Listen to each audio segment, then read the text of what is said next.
बिस्मिल्लाहिर्रहमानिर्रहीम, अस्सलाम वालेकुम। कैपिटल टॉक में खुशामदेद। पाकिस्तान तहरीक इंसाफ ने जुमे से मुल्कगीर एहतजाज का ऐलान कर दिया। तो एक तरफ पाकिस्तान तहरीक इंसाफ ने जुमे को पूरे मुल्क में एहतजाजी मुजाहरों का ऐलान किया और दूसरी तरफ तहरीक इंसाफ के अंदर बहुत सी इख्तलाफी आवाज़ें आ रही हैं। ऐसा लग रहा है कि तहरीक इंसाफ वर्सेस तहरीक इंसाफ एक लड़ाई चल रही है, लेकिन ये लड़ाई सिर्फ तहरीक इंसाफ में नहीं है। हमें साफ नज़र आ रहा है कि मुस्लिम लीग नून के अंदर भी कोई लड़ाई चल रही है। अब जो मुस्लिम लीग नून पंजाब के सदर राना सनाउल्लाह साहब, उन्होंने अपनी ही पार्टी के एक साबिक वज़ीर जवेद लतीफ़ साहब के बारे में एक ऐसी बात कर दी है जिसने कि ये एक बहस शुरू कर दी है कि ये मुस्लिम लीग नून के अंदर क्या हो रहा है, क्योंकि अभी तो हुकूमत में आए 2 महीने हुए हैं, तो पार्टी के अंदर क्या मामला जो है वो शुरू हो चुका है। कुछ दिन पहले हमारे इस प्रोग्राम में जवेद लतीफ़ साहब ने एक बात की थी, ज़रा वो सुने उन्होंने क्या कहा था। पैसा चला इलेक्शन में, पैसा चला नहीं, मैं तो अपने जिले की तो बात कर रहा हूँ, 5 सीटों की बात कर रहा हूँ। कितना पैसा चला वैसे? करोड़ों का, करोड़ों। करोड़ तो कुछ भी नहीं है। नहीं, करोड़ों। 30 करोड़ थोड़ा कह रहे हैं यार। 40 नो 50 60 70 90 तक कम से कम 90 करोड़ 5 सीटों का। तो जो जवेद लतीफ़ साहब हैं, इन्होंने कहा जी कि 90 करोड़ में 5 सीटें जो हैं वो मैनेज हो गई इनके शेखुपुरा के इलाके में।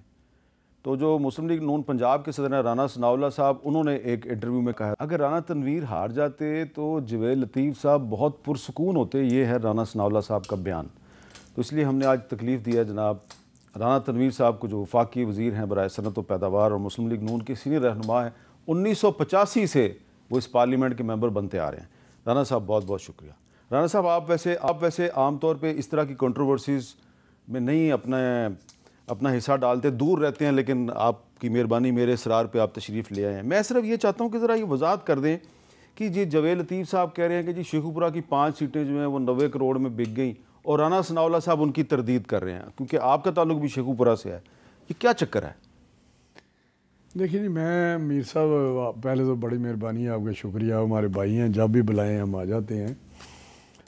लेकिन जो इलेक्शन की बात है, ये जो 8 फरवरी को इलेक्शन हुआ है, वो मेरी जो इन्फॉर्मेशन है सारी इलेक्शन के मतलब, क्योंकि जो सीटें जीती हैं मुझे भी कुछ पता है कि हमारी सीटें जो जीती हैं, जो हारे हैं, वो फेयर इलेक्शन था।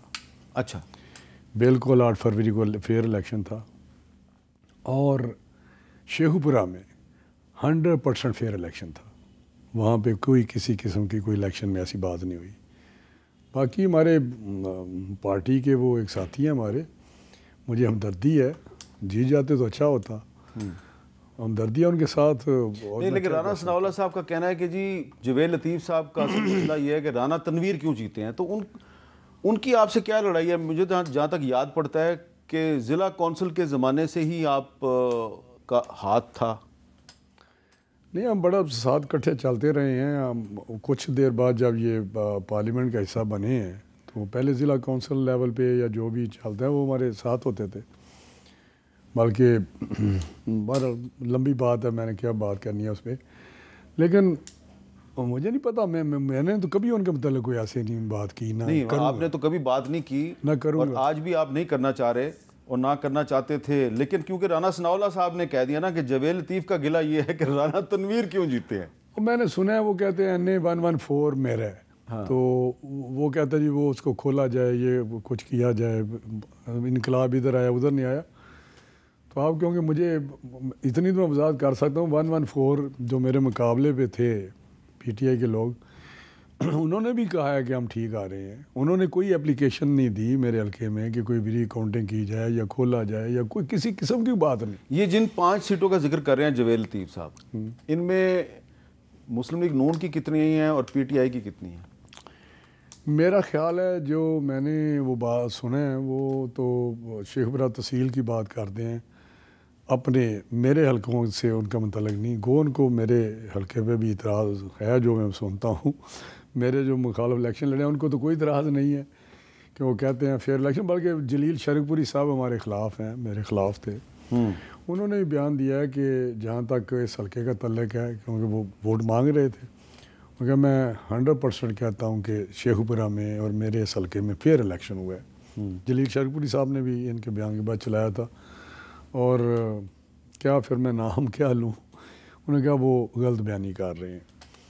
तो बाकी रही बात जो मैंने इंटरव्यू सुना है, वो जो जिक्र कर रहे हैं पैसों का या कुछ, हाँ 90 करोड़ तक, यानी कि मैंने बात शुरू की 30-40 करोड़ से, वो कहते हैं नहीं और नहीं इतनी बड़ी बात मैं समझता हूँ कि फिर तो बंदे को बिल्कुल आगे आना चाहिए और उसके आप बिल्कुल नाम बताना चाहिए, इंक्वायरी करानी चाहिए, सब कुछ होना चाहिए।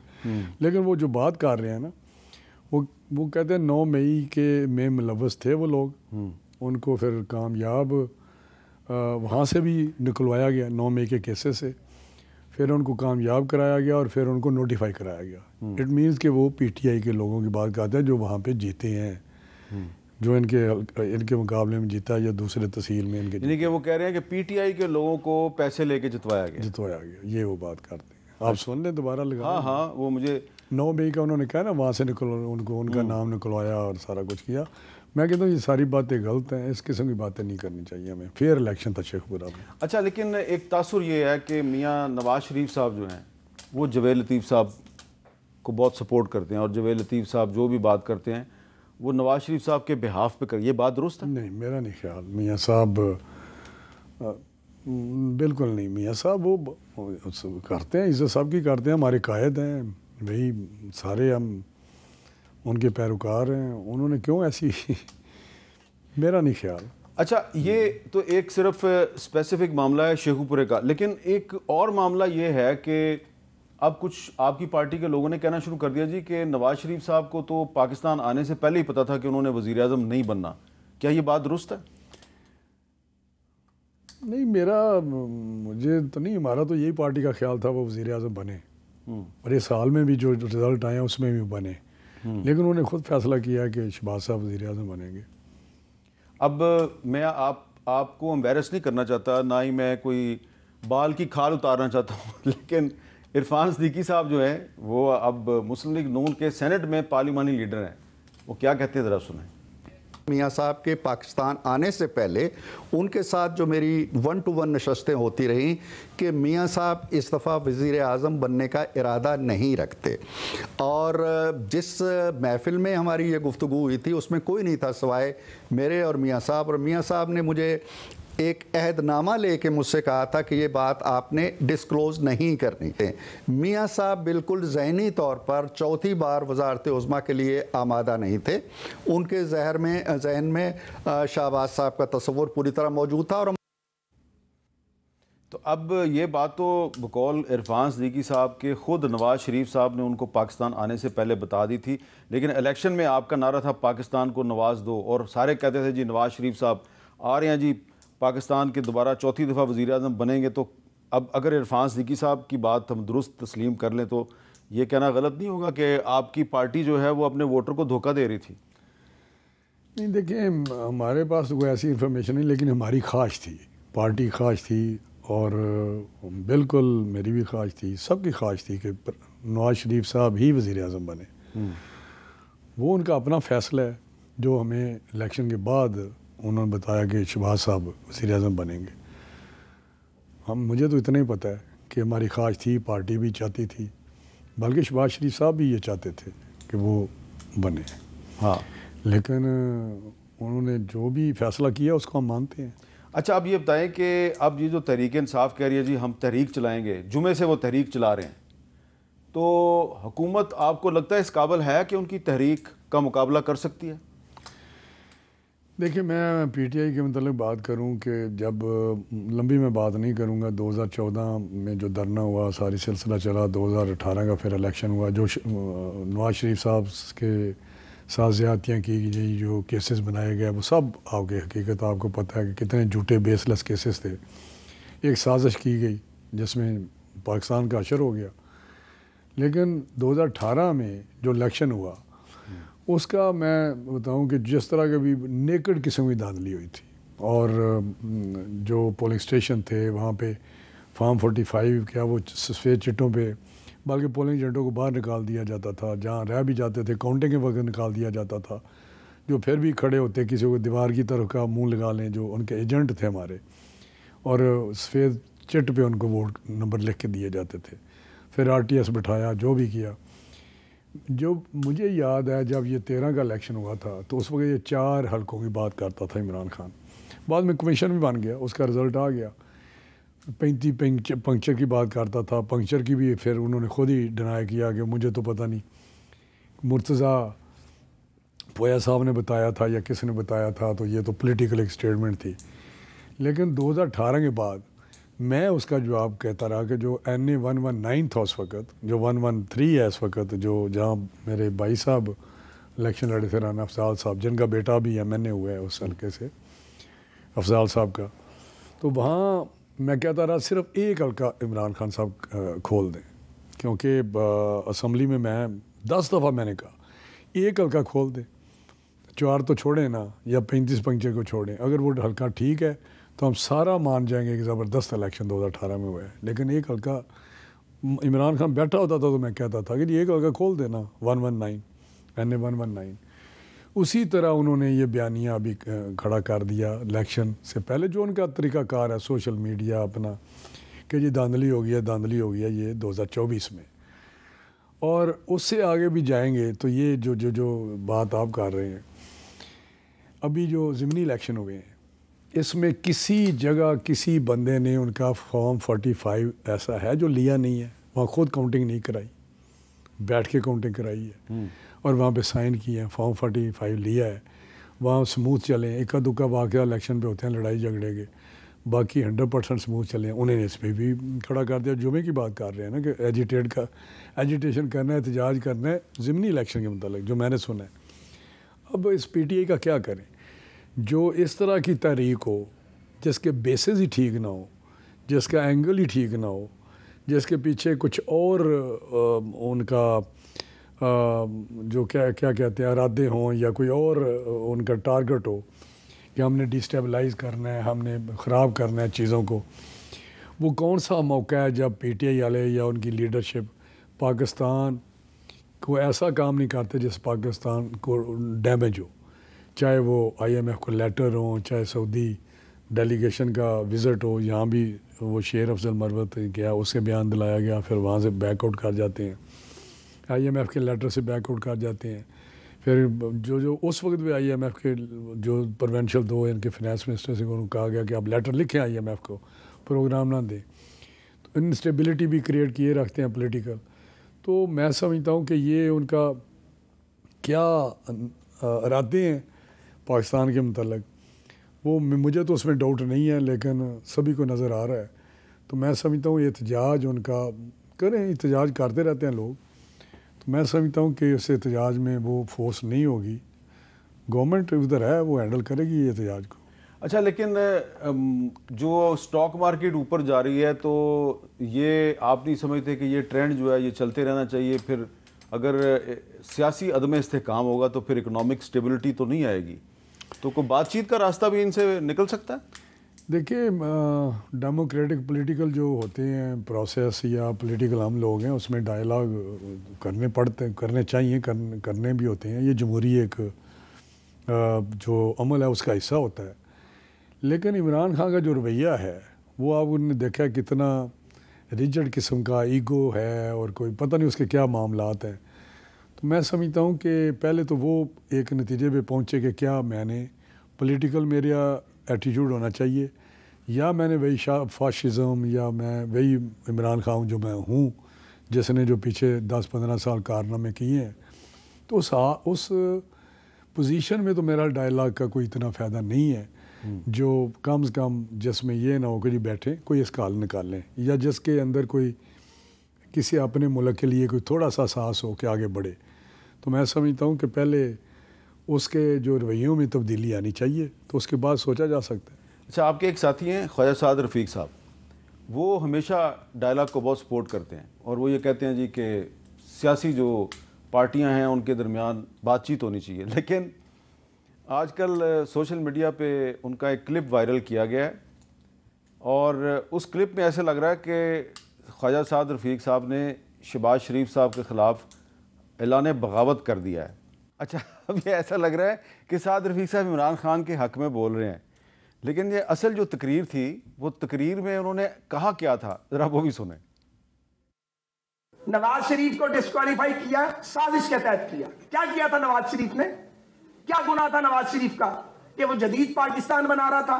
उसने मेरिट की, पासबानी की, उसने पाकिस्तान में 5.8 GDP लेके आया नवाज शरीफ। हर जिद्दत जो है इस मुल्क में नवाज शरीफ और शहबाज शरीफ लेके आए।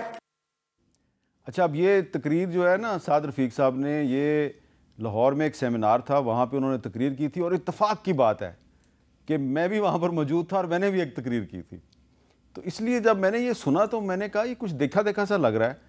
जहाँ जहाँ पे उन्होंने नवाज शरीफ का नाम लिया है वहाँ पे इमरान खान साहब का नाम ला दिया। तो ये जिन्होंने किया है उन्होंने इमरान खान साहब का कोई भला नहीं किया। लेकिन राना तनवीर साहब, ये है आर्टिफिशियल इंटेलिजेंस का इस्तेमाल। आपको नहीं लगता कि ये जो आर्टिफिशियल इंटेलिजेंस का इस्तेमाल हो रहा है और सिर्फ सियासी जमातें एक दूसरे के ख़िलाफ़ नफ़रत नहीं फैला रही, बल्कि सियासी जमातों के अंदर भी गलत फहमियाँ फैलाने की कोशिश की जा रही हैं, इस पर हुकूमत जो है उसने कुछ सोचा है कैबिनेट ने कि इसका कैसे मुकाबला किया जाए? देखिए, ये जो सोशल मीडिया है या आर्टिफिशियल इंटेलिजेंस है या जो इस वक्त हम इसमें टेक्नोलॉजी में जो इंफॉर्मेशन टेक्नोलॉजी फंस गए हैं, ये हमारे मसला नहीं है, ये सारी दुनिया का मसला बना हुआ है। और काफ़ी अमेरिका या दूसरे भी सोच विचार कर रहे हैं किस तरह इसको हैंडल किया जाए। तो मैं तो खैर सादा आदमी हूँ, मैं तो समझता हूँ कि ये ब्लेसिंग है अगर किसी को ये सारा कुछ नहीं आता और वो नहीं देखता या सारा कुछ नहीं करता।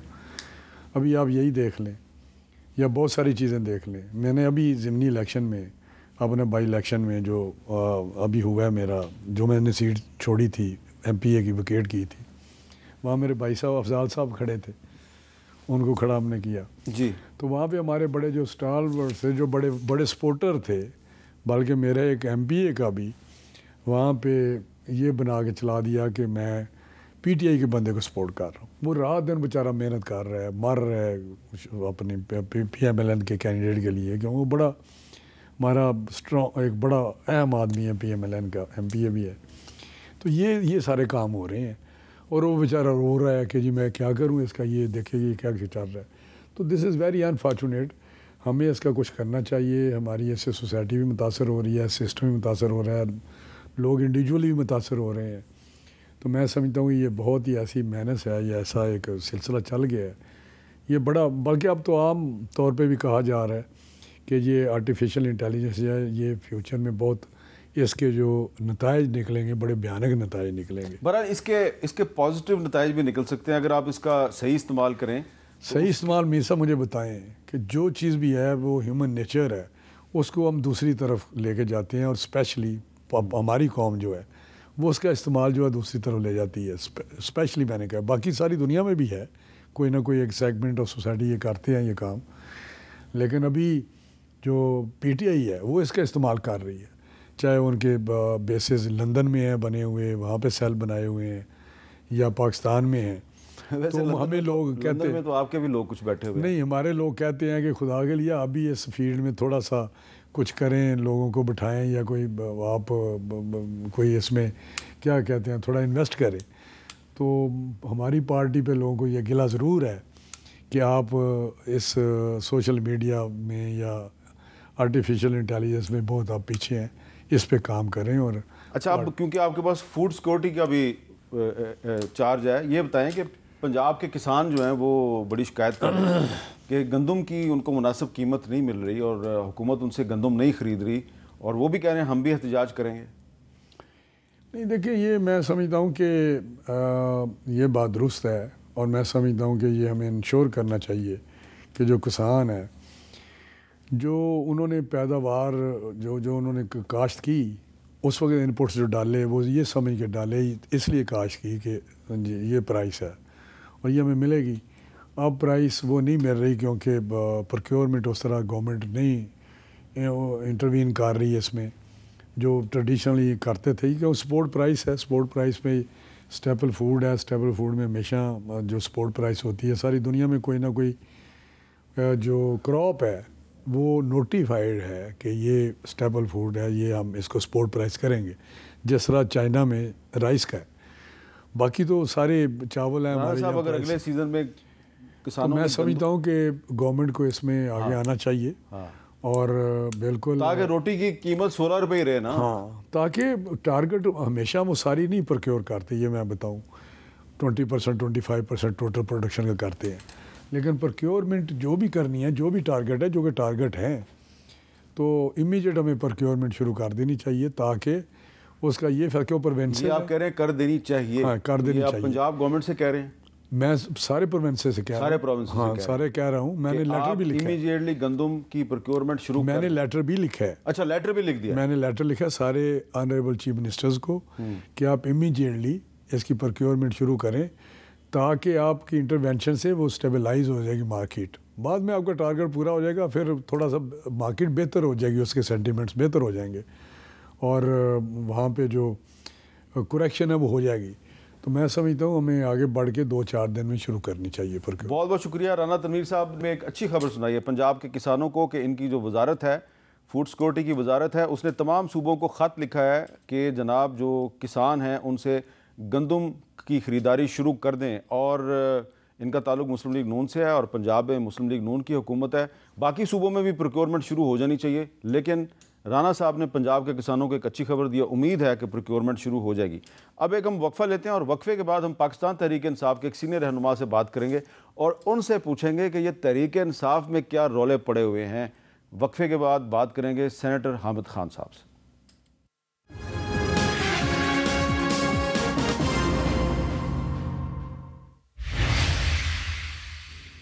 कैपिटल टॉक में खुश आमदेद। पाकिस्तान तहरीक इंसाफ ने ऐलान किया है कि जुमा से पूरे मुल्क में एहतजाज किया जाएगा, यानी कि मुल्कगीर तहरीक की कॉल दे दी गई है। तो इस मुल्कगीर तहरीक का मकसद क्या है? क्या मकसद हुकूमत को गिराना है या बानी चेयरमैन इमरान खान को जेल से निकालना है? इस पे हम बात करेंगे तहरीक इंसाफ के सीनियर रहनुमा जनाब सेनेटर हामिद खान साहब से। बहुत बहुत शुक्रिया हामिद खान साहब। तहरीक इंसाफ ने जुमा से पूरे मुल्क में तहरीक चलाने का ऐलान किया है, तो क्या ये पूरे मुल्क में चलाई जाएगी या कुछ शहरों में एहतजाजी मुजाहरे होंगे? देखिए, तहरीक में बहुत सारे मराहल होते हैं जी।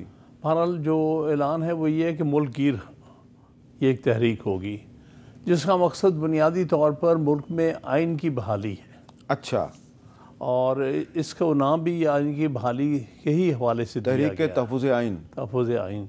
तो इसलिए ये एक आइनी तहरीक है। आइन की सरबलंदी के लिए, सरफराजी के लिए ये एक तहरीक चलाई जा रही। तो इसमें वकला बरादरी भी हिस्सा लेगी? देखिए, जो तो PTI से ताल्लुक़ रखने वाले वकला है वो बढ़ चढ़ के हिस्सा लेंगे। और चूँकि वकला भी आइन के सबसे बड़े सिपाही हैं, तो जाहिर है कि वो चाहे इस तहरीक का हिस्सा बने या अलग तहरीक चलाएं आइन के लिए, वो हर सूरत आइन की सरबलंदी के लिए और आइन की अमलदारी के लिए वो काम करेंगे। अच्छा, ये जो थोड़े दिन पहले 21 अप्रैल को जो ज़िमनी इलेक्शन हुआ है, इसमें तहरीक इंसाफ कुछ अपनी सीटें हार गई है, बल्कि बाजौड़ में भी जहाँ पे आपकी हुकूमत है वहाँ पे भी आपकी पार्टी का कैंडिडेट जो है वो हार गया, लेकिन जीता है जो वो भी आप ही की पार्टी का साबिक एक वर्कर था। तो क्या ये तासुर दुरुस्त है कि इस ज़िमनी इलेक्शन में PTI का वर्कर उस तरह नहीं निकला जिस तरह के 8 फरवरी को निकला था? देखिए, ये बात तो नहीं है। इस तरह से है कि इन्होंने पहले से तैयारी की हुई थी। 8 फरवरी को तो इस्टेब्लिशमेंट जो है वो तकरीबन सरप्राइज़ हो गई ना, क्योंकि जो तैयार शुदा ऐलानात थे उसके मुताबिक तो PTI ने कहीं भी नहीं होना, चंद एक सीटें उनको मिलनी थी कौमी असम्बली में, सूबाई असम्बली में, और इस चीज़ के बारे में प्री पोल रिगिंग के पूरे जो है इंसामात मुकम्मल थे। ये तो लोगों ने किया कि उन्होंने इस चीज़ के बावजूद कि इतना जबर, इतना दबाव, सब चीज़ों के बावजूद, और किसी किस्म के इलेक्शन कैंपेन ही नहीं PTI की होने दी थी। यहाँ तक कि पोलिंग स्टेशंस के बाहर कैंप्स भी नहीं PTI के थे। लोगों ने PMLN, जमात इस्लामी या पीपल्स पार्टी के कैंप से जाके अपने वोट लेके जाके PTI को वोट दिए।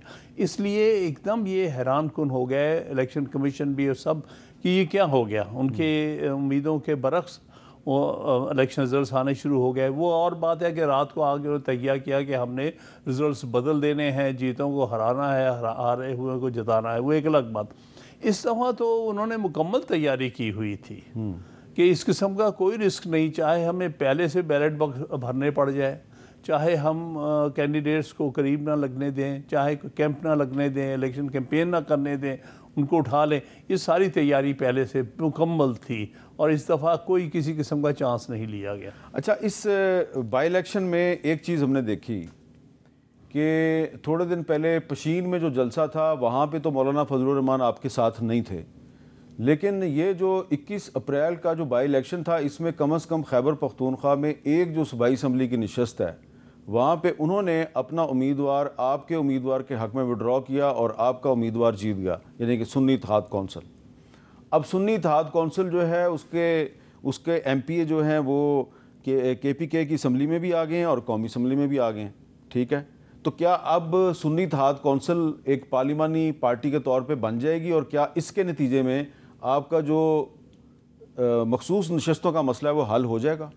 देखिए, पार्लिमानी तो पहले ही बन चुकी है। जब इसको ज्वाइन कर लिया PTI के मेंबरान ने नेशनल असम्बली में भी और सूबाई असम्बली में, तो ये पार्लियामेंट्री पार्टी तो बन चुकी है। ये अलग बात है कि ये इलेक्शन कमीशन जो है उसमें हर तरह की नाइंसाफ़ी और ज़्यादती कर रहे हैं, जो उसको पार्लियामेंट्री ना पार्टी मानते हुए उनके स्पेशल सीट्स जो हैं नहीं दे रहे और उनसे छीन ली गई, बल्कि दूसरों को गैर आइनी तौर पर दे दी गई। वो एक नाइंसाफ़ी और ज़्यादती की एक इंतहा है, लेकिन पार्लिमानी पार्टी तो वो बन चुके हैं। अच्छा, और फिर ये मखसूस नशस्तों का मसला आपका हल होगा?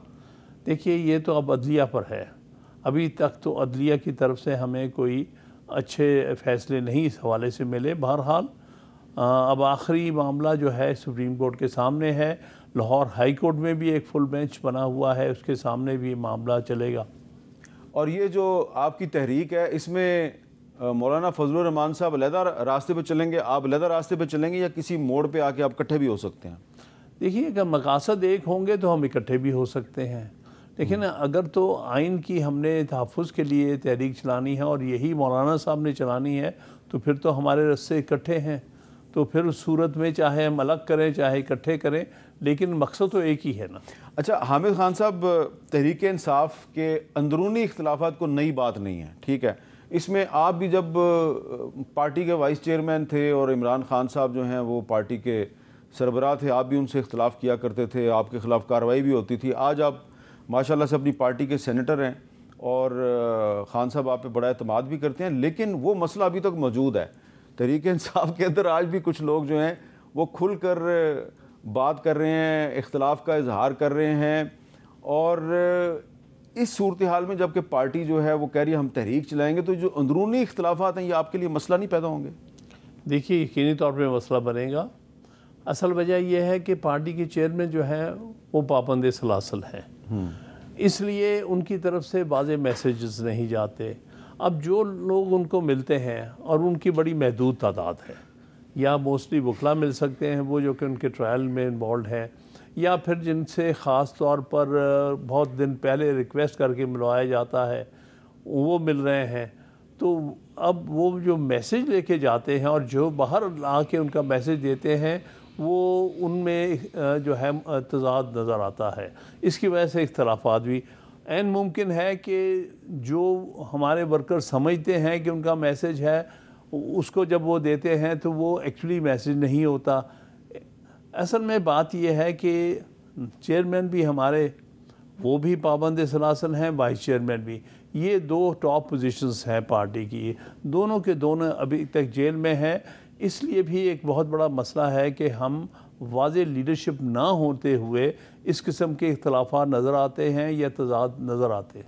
कुछ दिन पहले ये जो ईद उल फितर है, इससे पहले कुछ PTI के वकला ने दावा किया था कि इमरान खान साहब ईद उल फितर से पहले रहा हो जाएंगे।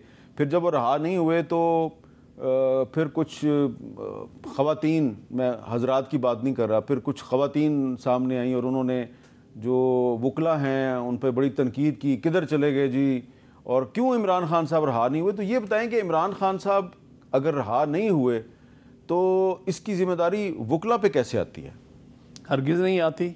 वकला तो कोशिश ही कर सकते हैं, और मैं समझता हूँ कि वकला ने बहुत, इमरान खान साहब के वकला ने बहुत मेहनत से केसेस लड़े हैं। सारे केसेस जो लड़े हैं उनमें ख़ास तौर पे मैं सलमान सफदर साहब का जिक्र करूँगा कि वो बहुत अच्छे क्रिमिनल ट्रायल लॉयर हैं और उन्होंने दिलो जान से उनके केस लड़े हैं, कानूनी तौर पर, उनके वाक़याती भी, हर तरह से।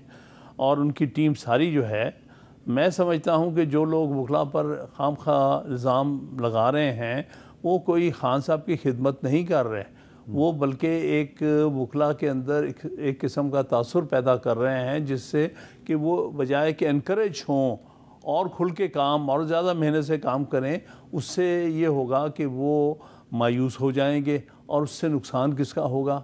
फिर इमरान खान साहब का, पार्टी का नुकसान होगा।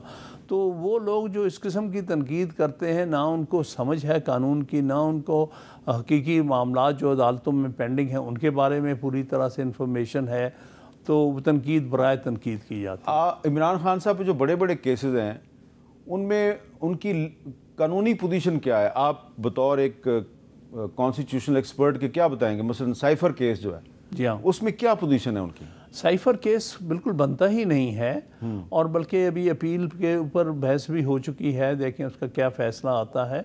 लेकिन एक बात वाज़ेह है, उन्होंने भी ऑब्ज़र्व किया है, उन्होंने कहा जी आपने तो गेम हाथी तो गुजर गया, एक दुम रहती है कि उसके पोजीशन कहाँ, किसके पास, कैसे चला गया, इतने से मामलात रह गए हैं। मैं नहीं समझता उस केस में किसी किस्म की भी जान है। अच्छा। और मुझे उम्मीद है कि उस केस में ये रिहा होंगे।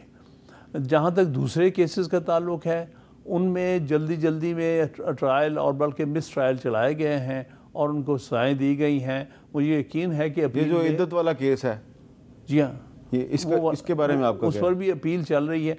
मैं समझता हूँ बिल्कुल बेबुनियाद केस है। उसका मकसद सिर्फ इमरान खान साहब को एम्बेरस करना है, उनको ज़ाती एक अटैक करना है उनके ऊपर, उनके लिए ज़ाती तौर पर उन्हें एम्बेरस करने की कोशिश की गई है, वरना वो तो केस बनता ही नहीं है। अच्छा, एक चीज़ जो है वो मेरे ज़ाती भी इल्म में है, बतौर जर्नलिस्ट मुझे पता है, कुछ लोग आपके जो हैं उन्होंने अच्छी नीयत के साथ इमरान खान साहब के साथ बात की कि जी ये पाकिस्तान है, यहाँ पे अगर आप चाहते हैं कि आप जेल से बाहर आएँ तो कुछ गिव एंड टेक करना पड़ेगा।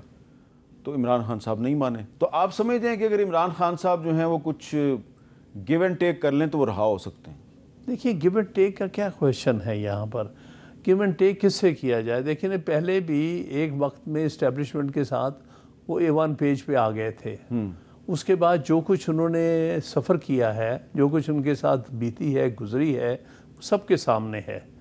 मैं नहीं समझता वो रास्ता उनके लिए अभी भी अवेलेबल है कि वापस चले जाएं फिर 1 पेज हो जाएं, उससे अच्छी नहीं होगी।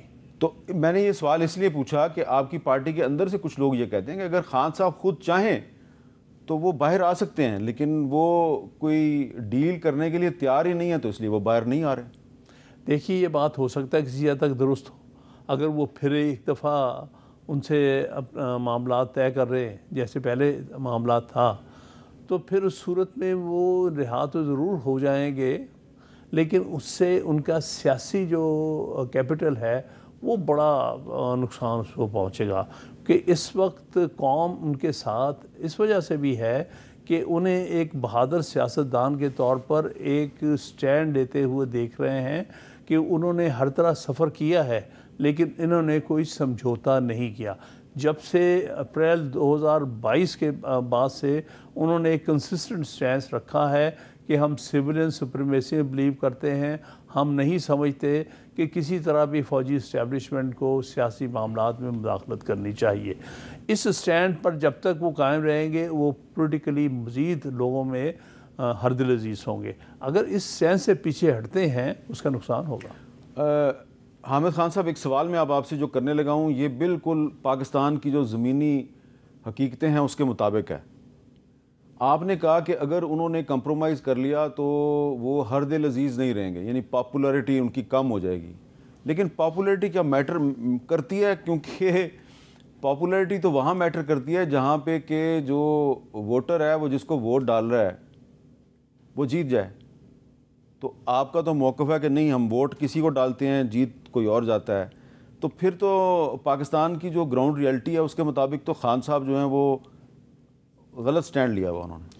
देखिए ना, ये ग्राउंड रियलिटी जिसका आपने जिक्र किया है, ये 75 साल से इस मुल्क के अंदर यही खेल हो रहा है। उससे सियासी तौर पर हम आगे नहीं जा सके, ना आइन को हम उस पर अमल दरामद कर सकें। मैं समझता हूँ पहली दफ़ा इमरान खान साहब जो सबसे बड़ा उनका जो इस मुल्क के लिए एक सर्विस है वो ये है कि आम आदमी तक ये बात पहुंचाई है कि मुल्क बग़ैर आइन की अमलदारी और सिविल एंड सुप्रीमेसी के नहीं चल सकता। आप हाइब्रिड निज़ाम बना के मुल्क नहीं चला सकते। इसलिए ठीक है जो 8 फरवरी को हुआ वो बड़ा अफसोसनाक है, लेकिन उसके साथ साथ लोगों ने अपनी आंखों से देख लिया कि इस मुल्क में किस तरह से इलेक्शंस को रिग किया जाता है, किस तरह से इन इलेक्शन को फ्रॉडुलेंटली जो है जीते हुए को हरा के हारे हुए को जिता के हुकूमतें बनाई जाती हैं। लोगों को एक बहुत बड़ी एजुकेशन हुई है 8 फरवरी और उसके बाद के जो हालात हैं उससे। मैं समझता हूँ उससे यकीनी तौर पर मुल्क के अंदर जमहूरियत की तरफ और आइन अमलदारी की तरफ एक कदम उठाया जाएगा, क्योंकि लोग अब पाकिस्तान का आम शहरी समझ गया है कि इस तरह निज़ाम नहीं चल सकते। आपसे गुफ्तगू जारी रहेगी, एक ब्रेक लेते हैं, ब्रेक के बाद दोबारा मिलते हैं।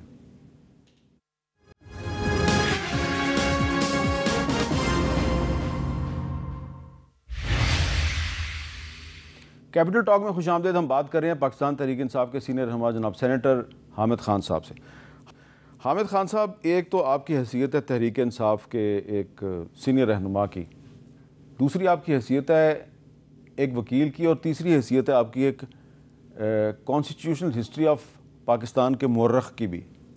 माशाल्लाह आपकी बड़ी ज़बरदस्त किताब है इस मौजू पे। ये बताएं कि इस वक्त पाकिस्तान में जो सूरत हाल है इसमें जुडिशरी वर्सेस गवर्नमेंट है या जुडिशरी वर्सेस जुडिशरी है, क्या मसला क्या चल रहा है? देखिए सर, वही चल रहा है जो 70 साल से इस मुल्क के अंदर चलता रहा, यानी जुडिशरी इस्टेब्लिशमेंट के साथ देती रही है।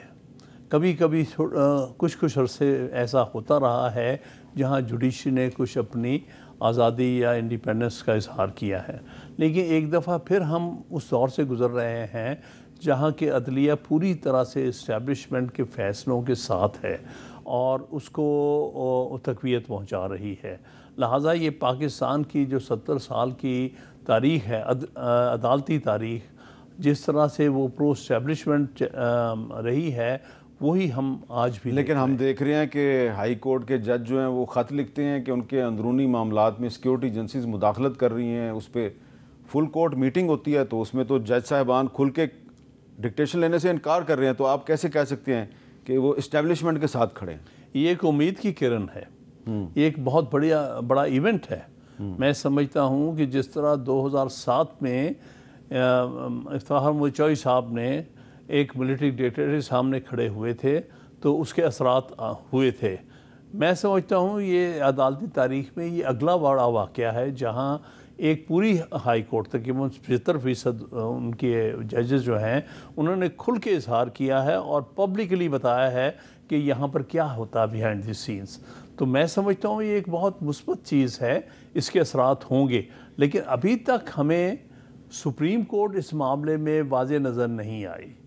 अभी तक सुप्रीम कोर्ट की जो सपोर्ट मिलनी चाहिए इनको और जो सपोर्ट दूसरी हाई कोर्ट से आनी चाहिए वो अभी हमारे सामने नहीं आ रही। हाँ, बार की सपोर्ट है इन 6 जजेस को, और इन 6 जजेस ने जो खुल के बात की है उसके ऊपर अमल दरामद करने की ज़रूरत है, उस पर है। लेकिन अभी अदलिया ने अपने आप को और बिलखसूस सुप्रीम कोर्ट ने साबित करना है कि वाक़या ही वो एक आज़ाद अदलिया के लिए स्टैंड लेंगे। लेकिन जिस इदारे के आप मेंबर हैं, यानी कि अब आप पार्लियामेंट के ईवान बाला के मेंबर हैं, क्या इस सारी सूरत हाल में पार्लियामेंट का किरदार बहुत अहम नहीं है और ख़ास तौर पर सेनेट ऑफ पाकिस्तान का किरदार बहुत अहम नहीं है, जिसको हाउस ऑफ फेडरेशन भी कहा जाता है? क्या आपको लगता है कि अगर अदलिया में बैठे हुए जज को स्टैंड लें तो पार्लियामेंट उनके पीछे खड़ी होगी? इन हालात में तो ऐसी बात नज़र नहीं आ रही, क्योंकि जिस तरह से 8 फरवरी को इलेक्शन रिग हुए हैं तो मैं नहीं समझता हूँ पार्लियामेंट जो है सही माने में नुमाइंदा पार्लियामेंट है। उनमें वो लोग मुंतखब हुए हैं, मेरे इतला के मुताबिक तो इवन वज़ीर आज़म इलेक्शन हारे हुए हैं अपना नेशनल असम्बली का, जिस सीट से वो कहते हैं उनका जो मुखालिफ है उसके पास फॉर्म 45 है, वो कहते हैं 7,500 वोट से मैं लाहौर से जीता हुआ शहबाज शरीफ साहब के ख़िलाफ़। इसी तरह से हमारे इतलात के मुताबिक और फॉर्म 45 के मुताबिक तो मैडम मरीम भी हारी हुई हैं और नवाज शरीफ साहब तो बुरी तरह से हारे हुए हैं यास्मीन। तो लिहाजा ये मैं समझता हूँ कि जो ऐवान है ख़ास तौर पे नेशनल असम्बली और सूबाई असम्बली, ये सही नुमाइंदगी नहीं कर रहे लोगों की। असल पार्लियामेंट या सूबाई असम्बलियाँ क्या होती हैं? आइन के तहत वो लोगों की नुमाइंदा होती हैं। तो चोज़न रिप्रेजेंटेटिव, जो लफ्ज़ इस्तेमाल किया हमारे ऑब्जेक्टिव रेजोल्यूशन में, चोज़न रिप्रेजेंटेटिव होती, ये चोज़न रिप्रेजेंटेटिव नहीं है। अच्छा, तो आपको लग रहा है कि 4 साल बाद 5 साल बाद कोई हालात बेहतर हो जाएंगे? मैं समझता हूँ तारीख़ को अगर हम देखते हैं, जब कभी मामलात इतने खुल के सामने आते हैं और आवाम उस बारे में अपने राय का इजहार करती है तो मामलात में तब्दीली आती है। ये वक्त साल लगेगा, 2 साल लगेगा, 5 साल लगेगा, मैं ये नहीं कह सकता, लेकिन यकीनी तौर पर आपको इस तकरीब में तामीर की सूरत नज़र आ रही है? जी, मैं समझता हूँ लोगों तक, जो लोगों तक इत्तला पहुँचनी या अवेयरनेस आनी, ये एक बहुत मुस्बत चीज़ है। बहुत बहुत शुक्रिया। हामिद खान साहब कह रहे हैं जी कि ये जो इस वक्त पाकिस्तान में सूरत हाल है, इसमें जो एक उम्मीद का जो पहलू है, जो उम्मीद की किरण है, वो ये है कि पाकिस्तान के लोग जो हैं वो बहुत समझदार हो चुके हैं और उन्हें सब पता होता है कि कौन क्या कर रहा है और कौन क्या बोल रहा है और कौन क्या नहीं बोल सकता। ये सब कुछ जो है वो आपको पता है। और हामिद खान साहब कहते हैं कि आप बहुत समझदार हैं, इसलिए इनकी उम्मीदें सिर्फ आप ही से वाबस्ता हैं और किसी से नहीं है। इजाज़त दीजिए, अल्लाह हाफ़िज़।